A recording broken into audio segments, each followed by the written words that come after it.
Attention to the crew of the commercial vessel Nostromo. A word of warning.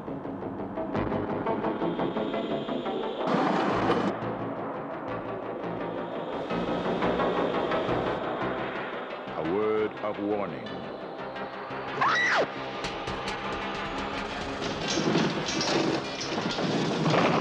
A word of warning. Alien.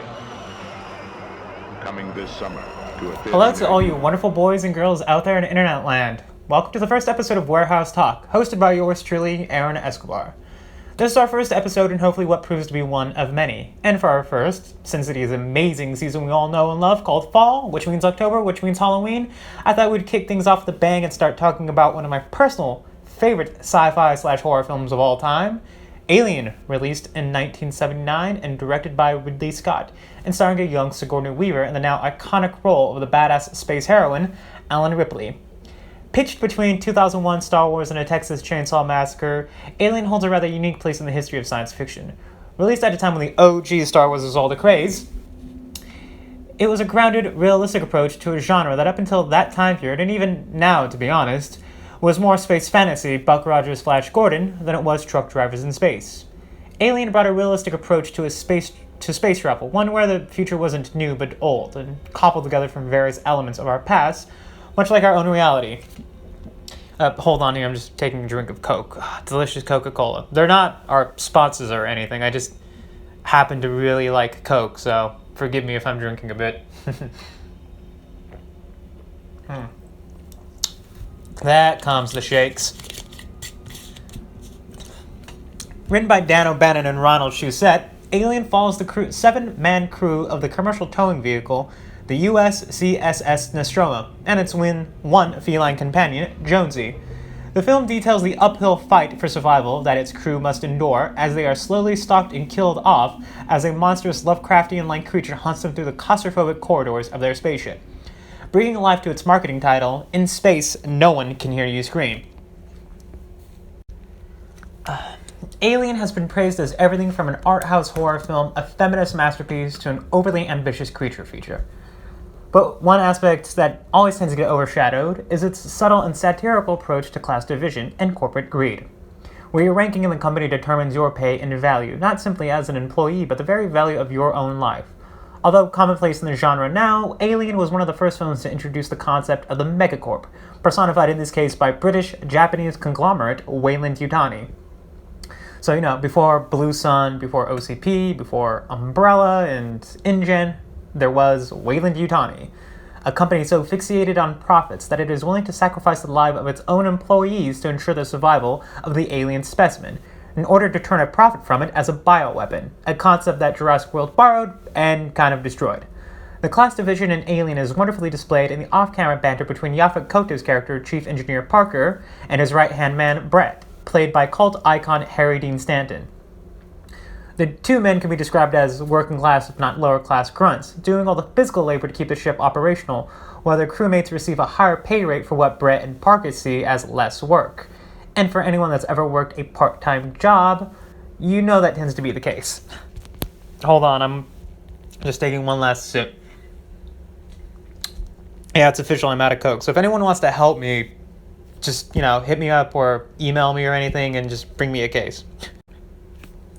But in the universe of Alien, even the officers of Weyland-Yutani mean nothing if they stand in their way of corporate profits.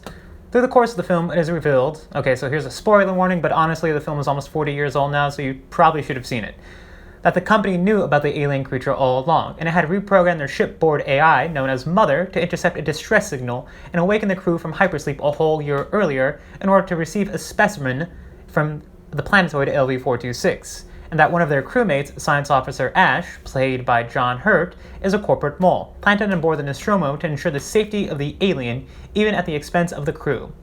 As stated by Ash in his dying words, crew expendable. The true horror of Alien is not just the creature itself, but the greed of a single company, willing to do anything and everything to maximize its profits. And as we all know, and I'm sure we're all well aware of by now, the goal of every company, no matter how benevolent, or the market they operate in, is always the bottom line. And sometimes that bottom line can lead to the deaths of innocent men and women just trying to earn a living. I mean, the list of companies that are willing to cut corners and cut employees out of pay is virtually endless. You have Apple, Microsoft, Toshiba, Honda, Toyota, Walmart, Target, BP. I mean, the list of companies willing to fuck you over, basically, is pretty much growing every day. And even though Weyland Yutani is fictional, it still represents that sort of faceless conglomerate that really doesn't give a shit about you. And you can change Weyland Yutani with Hewlett Packard or Boeing or, Walmart, for Christ's sakes. That's basically what Weyland Yutani is. I mean, I wouldn't be surprised if Walmart operates shipping lanes once we begin the expanse into the solar system. Walmart shipping lanes between Earth and Mars and Venus and Jupiter and all that. But yeah, I mean, there's so many ways you can read Alien, and that is part of the reason why I think it is a beautiful film. You can see it as a creature feature. You can see it as a horror slasher film. You can see it as a beautiful masterpiece of science fiction. You can see it as a feminist work of art. I mean, the character of Ellen Ripley is almost iconic as Rose the Riveter and, Wonder Woman. I'd say she's right up there, especially for a lot of women. Sigourney Weaver's performance of a grounded, realistic character that she don't need no man to survive. I mean, Ellen Ripley is a tough, no-nonsense, headstrong survivalist that is willing to do what it takes to not only ensure that she survives, but even her crewmates. Even though she fails in the first film, she's willing to do what it takes to survive. She's a lower deck officer that has no experience, as described by Sigourney Weaver. She saw Ellen Ripley working on the Nostromo as one of her first official jobs. And so when she takes command at the latter half of the film, she really takes command. And she doesn't play it like she's a weak character. She doesn't play it as if someone's struggling for help. She plays it as honest as she can. And it is both subtle and profound. And I think Ellen Ripley is probably the reason why a lot of women love this genre, love Alien. It's because even now there isn't really a science fiction franchise that has a strong central female character. Star Wars certainly doesn't. It didn't receive a strong female character until Episode 7. What else? There isn't really anything. Star Trek, yes, has a few with, Catherine Janeway. But as far as being a tough, no-nonsense, headstrong, and smart character, there's no one that can even touch Ellen Ripley. At least not in the genre of science fiction. There's no one that comes close to the honest performance of Ellen Ripley. The honest performance of Sigourney Weaver, I mean, the two are practically interchangeable. If you're a fan of Sigourney Weaver, you probably think, Ellen Ripley is her end-all, be-all iconic role. And, an argument could be made that's true. I think Sigourney Weaver is just a magnificent actress all around, but certainly for a first-time movie star, because she did theater before that, she did off-Broadway and Broadway film plays in the mid to late 70s in New York. Before that, Alien was her first true film, and for an actress that has no experience in film, that is a magnificent performance. I mean, for a first-timer, I don't think I can think of anything that even comes close to topping that. I'm just rambling now. Don't worry, there's more thoughts to come. I'm just sort of rambling just to sort of get to know you. But yeah, I mean, Alien and Sigourney Weaver and Ridley Scott and John Hurt and Yaphet Kotto and Harry Dean Stanton and Veronica Cartwright, I mean, they are all magnificent, well-rounded actors. And I think that's also another reason why Alien has survived for so long, is because they're playing it so straight and so honest that you don't think for once that this is science fiction. That you don't think for once that this is a monster film or a creature feature.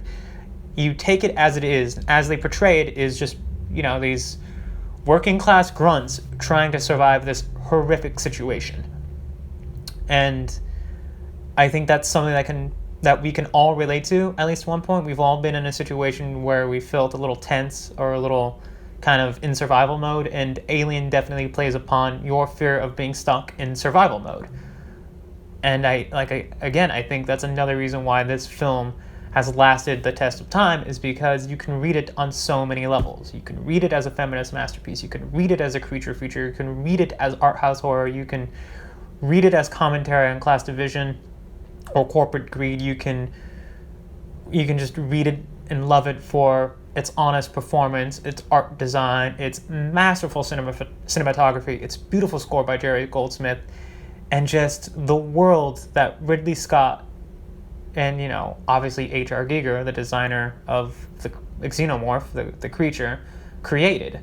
I mean, you had Ron Shusett, Dan O'Bannon, known now for Total Recall. Alien was before Total Recall, obviously. Total Recall came out in 1990, which was obviously my birth year. But now you have Dan O'Bannon, Ron Shusett, Ridley Scott, H.R. Giger, Ron Cobb. You have all these brilliant, masterful craftsmen working together on this one film. And it shows in every frame, in every setup, in every shot, in every scene, in every bit of dialogue, and every subtle character moment. It shows, and I think that's what its successors, Prometheus, Alien Resurrection, have failed to capture was its brutal honesty. Hopefully, Alien Covenant captures some of that again. Hopefully, it dials back the fantastical sort of Nietzschean elements that was in Prometheus, and hopefully it goes back towards the Lovecraftian horror, the sort of claustrophobia that is Alien. And I mean, I am a personal fan of Alien, not Aliens, even though I think Aliens is a great film directed by James Cameron, released in 1986. I'm more of a fan of the claustrophobic horror, the Lovecraftian nature of Alien, not so much Aliens.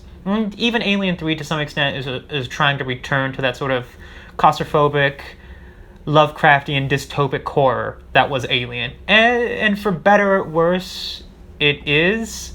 Say what you will about it. I think it's David Fincher's failed attempt at a masterpiece. That's usually how I describe Alien 3, a failed attempt at a masterpiece. You can see the makings of a great director.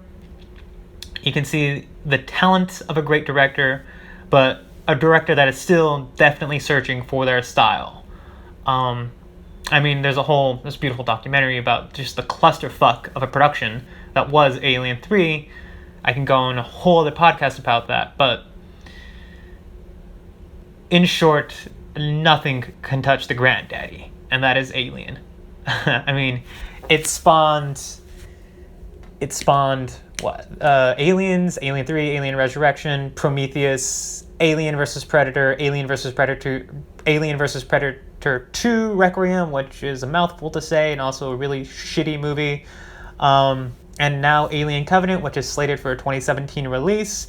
And of course, if you are an avid gamer like myself, it even spawned Alien Isolation, which is a brilliant survival horror game by Creative Assembly and Sega. And if you haven't played it yet, I would highly recommend it. Set 15 years after the destruction of the Nostromo. Spoiler warning, yes, the Nostromo gets destroyed, but again, it's been 40 years, so if you haven't seen it by now, you probably should get the ball rolling. You play as Amanda Ripley, Alan Ripley's daughter, as she hunts for clues, as she hunts for the black box flight recorder of the Nostromo, which hopefully details, the sort of last message of her mother. She's being slowly stalked by an alien creature on Sevastopol Station, this sort of Freeport space station in the middle of butt-fuck nowhere. And if you haven't played it, it is a brilliant game and a worthy successor to Alien. And honestly, I think if 20th Century Fox wants to follow up with Alien, why not just do Alien Isolation as a movie? I mean, you couldn't ask for a better story. You couldn't ask for a better atmosphere. It is a beautiful game. And it is, I think, would make a magnificent film. I highly doubt they'll ever do that because Alien Covenant is supposed to come out, even though Alien Covenant is a prequel/sequel. Well, it's a prequel to Prometheus. I mean, it's a sequel to Prometheus, but /prequel to Alien, so I guess it's a prequel sequel, which is kind of hard to say. But yeah, that is just what I think of Alien. It is a magnificent film, and if you have not watched it yet, and if you're in the Los Angeles area, the New Beverly will be playing it. I believe Sunday, October 22nd, if I remember correctly. Here, I'm going to look that up for you. New Beverly. Sorry, I'm Googling stuff right now, so just forgive me. So let's see. When is it playing? Okay, so forgive me, I have slow internet.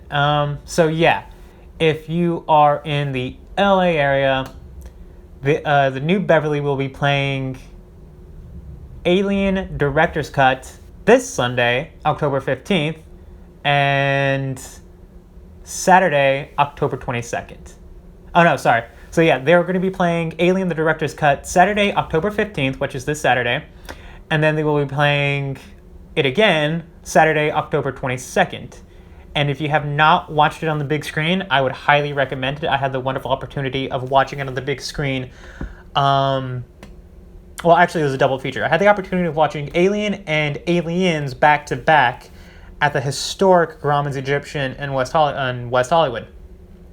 And I have to tell you, if you have not watched Alien on the big screen, it is something every cinephile, every fan of horror and science fiction must do at least once in their life. So if you haven't done it, I highly recommend it. It is magnificent. It's the director's cut, so it will be Blu-ray, I believe. I don't think it'll be 35 mil. But yes, it is a must-see. Anyways, that's about all my thoughts. We're going to take a quick break and be back with our closing statement in a few minutes. I admire its purity.